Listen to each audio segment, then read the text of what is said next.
Hello everybody, and welcome back to Screen Stars, and welcome to my review for the final episode of Season 3's The Grand Tour. And this episode, episode 14, is called Funeral for a Ford, and the clue's in the title there. Now, I just really wanted to touch on what an incredible season this has been, Season 3. I think all the seasons so far have been really good, but for me, Season 3 stands out. It's just been absolutely fantastic. They really have knocked it out of the park this season. And I've absolutely been thrilled with what they've given us. There's been a couple of weaker episodes, but at 14 episodes, I mean, it would have taken them 3 years to put out 14 episodes with the BBC of this kind of quality. And they've done it in one season. Absolutely brilliant, and I have to applaud them for it. I thoroughly enjoyed Season 3.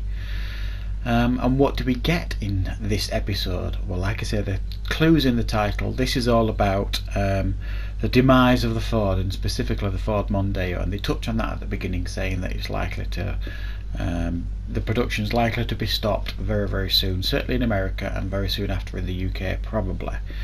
And that prompts them to go to take us on a history lesson of how important the Ford has been in the UK, especially since the 1960s.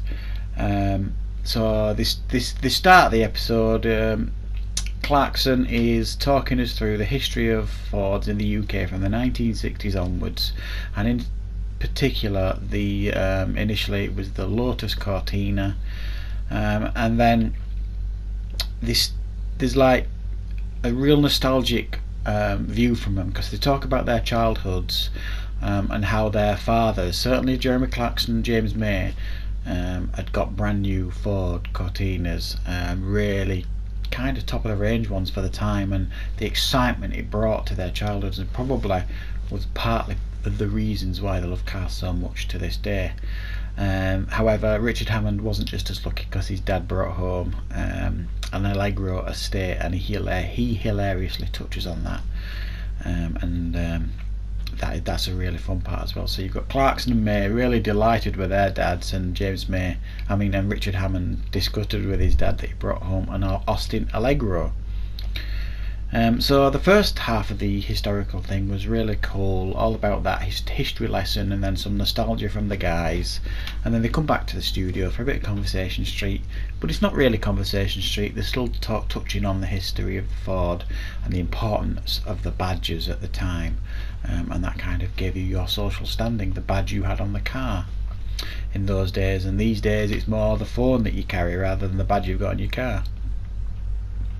And then they move on to the second part of the history lesson about Ford, and when the Ford Cortina in 1982 was taken out of commission and it was replaced by the Sierra, that wasn't as popular initially until they brought out the Sierra Cosworth, and they touch heavily on that, how important the Sierra Cosworth was, how very stealable it was at the time, and then it gets taken round the track by a Sierra Cosworth, and it actually does surprisingly well, I think, for a car of its age.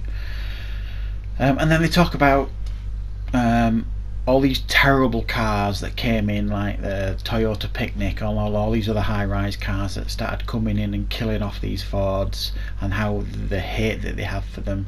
And then they talk about the one car that they all truly love is a Ford Mondeo estate, and they talk about cars they hate. There's loads of them. They talk about cars they like, but there's only one car they truly love, and it's a Ford Mondeo estate, and you see them driving around in that. And then they decide to do a funeral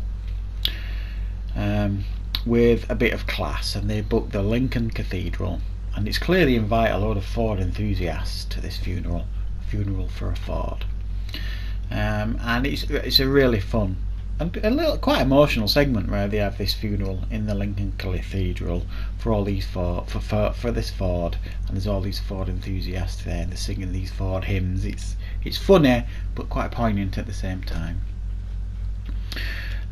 So I've got to say, sometimes these episodes can be hit and miss for me, the studio based ones and the ones sometimes when they do the history lessons, but this one I thought was so well done, and it was mainly because it touched on their childhoods and the nostalgia for them, and for me, especially in the UK, it is very true, Fords were very important. My dad had a Cortina when I was young, So it does have that childhood connection to you, these kind of cars, and I really love this episode. I'm going to give it a 9 out of 10. I thought it was beautifully done, very poignant and very funny at times as well. And then at the end they touched on what's happening next season, and this was a real lump in the throat moment, because you could see them all filling up, especially Clarkson, and they kind of hinted that it was all over, but it isn't really. And they even were allowed to show some clips from their old BBC days, which I thought was quite nice for the BBC to allow them to do that.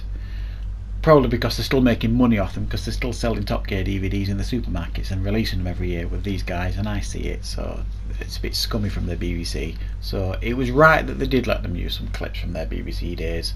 So there was a huge montage of all the brilliant stuff they've done over the years, and it was, you kind of feeling, oh god, this is over. And then they announced, no, the studio's gone, but we're coming back next year, we're going to be more specials, more adventures, all that kind of stuff, and we ain't going anywhere. So that was brilliant news. But it did feel like that there was an ending and a new beginning, and you could see they were getting quite emotional about it, so therefore so was I. Brilliant season, absolutely loved it, can't wait for next season, and they finished on a high, so brilliant stuff. I really enjoyed it. So thank you very much for watching my episode reviews for season 3 of the Grand Tour. I've reviewed every single episode. I've enjoyed this season, and I hope you've enjoyed my reviews, and I'll see you next year for when the Grand Tour season 4 returns. Thanks for watching, everybody.